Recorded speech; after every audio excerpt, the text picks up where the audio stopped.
Hey vinyl friends and vinyl community, it's Brian from Brian's Vinyl Records, and I'm here to do another video. And I wanted to just show some stuff that I got recently that I'm pretty excited about. So I don't know how many of you actually still collect other forms of music, CDs, cassettes, all that kind of stuff, but I still collect CDs when I see them, especially now when the prices are so low. But also, I've just started kind of buying cassettes here and there. Something I never really thought I was going to get back into. Just never thought the sound quality was as good as CD for sure, and not near as good as vinyl, and just thought it was kind of a waste of money to do. And then I came across a cassette deck that was like $6 at the Goodwill, which is sitting up here, so right up here up top. It's a Kenwood deck. It, like I said, cost me like $6 at Goodwill, and I thought, well, I might as well bring it home and see what it's, put it in my system. Who knows if I'll use it. I had a few cassettes that I had bought already as kind of nostalgia things, and I used them to decorate kind of my office. So when you look at some of my Instagram photos, you'll see cassettes in the background. You can't see them in the video here, but they're up above the record player and things like that, and so I kind of used them as decoration. They were like 50 cents on clearance at one of my local record stores, so I kind of grabbed them, thought they were kind of cool, made good pieces. I popped one of those in and listened to it on my stereo with the new cassette deck, and they sounded really good. And so I just thought, well, whatever. And so slowly, as I go to my record stores, I look through their cassettes to see what they kind of have. And I've been finding onesie twosies here and there. I usually don't pay anything more than $3 for a cassette, and typically it's like 50 cents to $1. So it's not like I'm spending an arm and leg on these things, but they're fun to collect, especially certain things that you can't get on vinyl. So I thought I'd show you some of the more recent pickups that I've gotten on cassette and kind of share what I've been kind of collecting. So the first one is this album by Bad English. This is called Backlash. This is the second and last album that Bad English did. I have the first album, of course, on vinyl. It's one of my favorites from the 90s. Love that album. And I never even heard or knew that this existed, and someone pointed it out to me as a vinyl, but I didn't buy it. So I saw this on cassette recently on one of my vinyl guys that I buy from, and decided, what the heck, I'll go ahead and pick that up as well. This next one is one of my favorite albums from the 90s, and is my favorite from the band Motley Crue. I'm one of those people who claim this is the best album they ever did, and I will stand by that. This is the 1994 self-titled Motley Crue album. This thing is $200 to $300 on vinyl. I've already told myself I'll probably never own it. So I have it on CD, but the CD has a few problems. When I saw this pop up on a site for sale, I jumped on it and picked it up. I listened to it the other day. It sounds great. Love having it. So I'm hoping someday that Motley Crue will take the stick out of their butts and re-release this on vinyl so I can own it on vinyl, because I don't think I'm ever going to have an extra $300 to throw at a vinyl record. This one's one of my favorite Guns N' Roses solo albums. This is Izzy Stradlin and the Juju Hounds. A really, really good rock and roll album. If you like the Rolling Stones, they are the Guns N' Roses was highly influenced by the Rolling Stones and Aerosmith. Izzy was definitely a Rolling Stones guy, and this has a lot of Stones influence in it. It's really great stuff. Rick Richards is on guitar on this, I believe, and just really good stuff. So happy to have this. I have that on vinyl and CD as well, so just happy to have that. Here's one that I probably won't get on vinyl either, because it's very hard to find unless they decide to reissue it. This is Warrant's Dog Eat Dog. I think this is one of their best albums that they ever did. It's really good. I remember when this first came out, the lead single off of it was Machine Gun, and I absolutely hated that song when it came out, so I never gave it the time of day. And when I got into college, I just so happened to get a CD of it and listen to it, and it quickly became one of my favorite ones to listen to of theirs.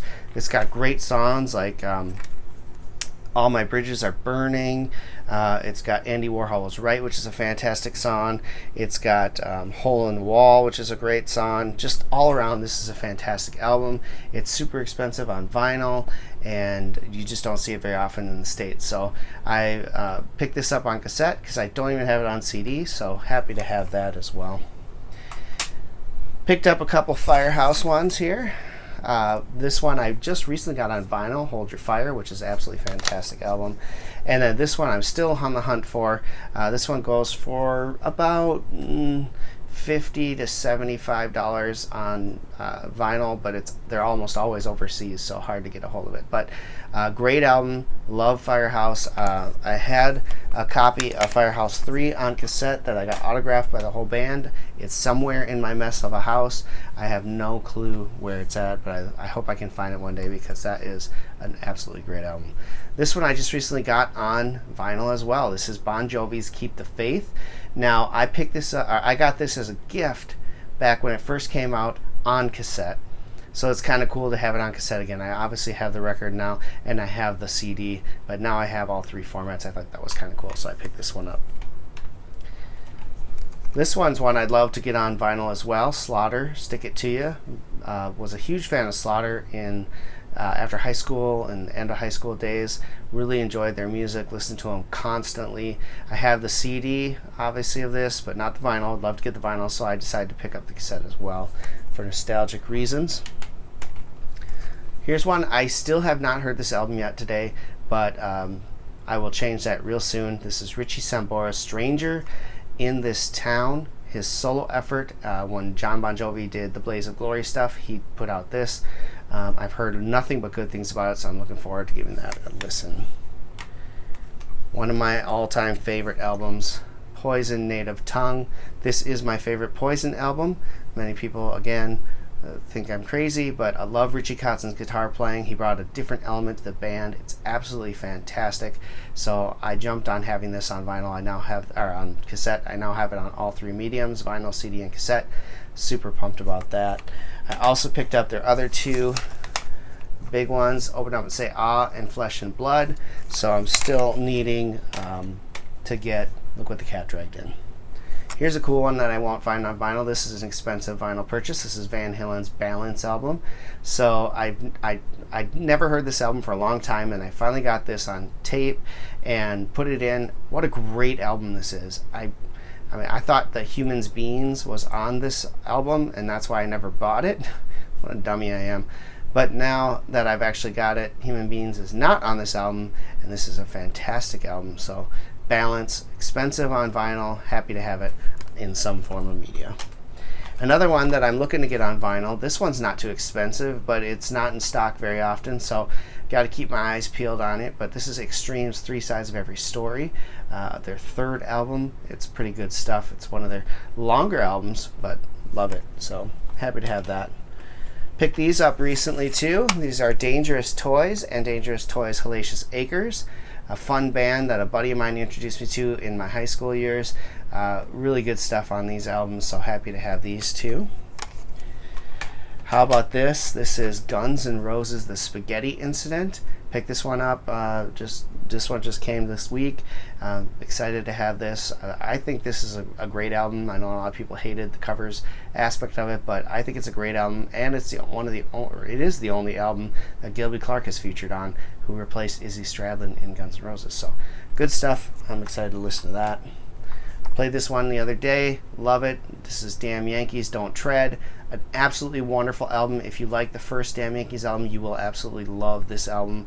I'd love to see them reissue this on vinyl. That would be super awesome, but I don't know if that's going to happen anytime soon. But Damn Yankees Don't Tread, great stuff.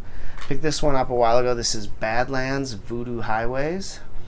So this is cool. I'd not really heard the Badlands before, but I like Jakey Lee. He was one of Ozzy's guitar players in between Randy Rhoads and Zakk Wylde, and I've been told that Badlands was a great band, so I found this on cassette, picked it up. It's pretty good stuff. I've heard their first album is even better. So there you go. Those are some of the cassettes that I've gotten recently. I just wanted to take a moment and share with you some of those things. I know this is a vinyl channel, but I love music in general, so I thought, as music lovers, we'd all appreciate some cool stuff on cassettes. So what I'd like to know from you is, do you buy cassettes still? Are you thinking about getting into cassettes? I tell you what, if you have a good cassette deck, cassettes can sound very good. So don't discount them because they're tape or anything like that, because they can sound pretty good if you have the right setup. So that's it for this episode. I hope you enjoyed this. If you did, please give it a thumbs up. That helps me. I love to see that. And then leave a comment below with any questions or comments. Love to hear from everybody. Love interacting with everybody. And then if you're new to the channel and you enjoyed this video, please go ahead and hit the subscribe button above, or actually below, and join me for future episodes. Thanks again for watching, and until next time, keep spinning, vinyl friends.